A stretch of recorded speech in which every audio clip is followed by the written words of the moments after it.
बुद्ध पूर्णिमा की रैली में आज पहले तो हमको तैयार किया गया और हमको तैयार करके इतनी अच्छी अच्छी शिक्षाएं दी गई। उसके बाद हमको रैली में कैसे जाना है और चीवर दी और इसके बाद हम ये यहाँ रैली में लाया गया। हमें बहुत उत्सुकता हो रही है, पहली बार ये हम कर रहे हैं। आर्यन रामटेके जो रैलियाँ निकल रही है, हम छोटे बच्चों को एक दिन के लिए श्रामणेर बना के पूरे नगर में भ्रमण करते हुए, हमारे भिक्षु संघ भी हैं और हमारे नगर के पूरे उपासक उपासिकाएं हैं, वो सब एक साथ मिलके हम लोगों को संदेश देना चाहते हैं कि ये बुद्ध धम्म एक शांति का मार्ग है और ये शांति का मार्ग सब लोगों के दिलों में उतरे और पूरे देश में जाए।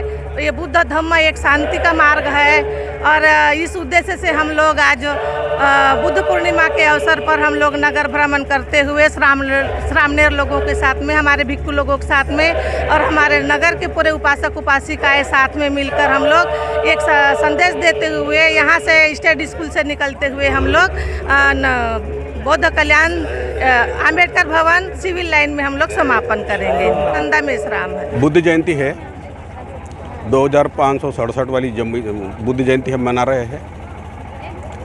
राजनांदगांव के हर मोहल्ले में 5 तारीख को बुद्ध जयंती का आयोजन हो चुका है।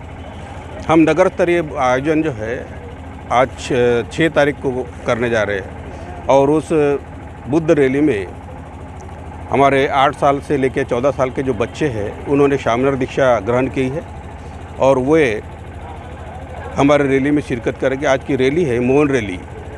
मौन रैली में हम मोमबत्ती के द्वारा दुनिया को शांति का संदेश देना चाहते हैं और इसी के संदेश के कारण ये मौन रैली हम लोग यहाँ की गई है। मेरा नाम दीपक कोटांगले, अध्यक्ष आयोजन समिति का।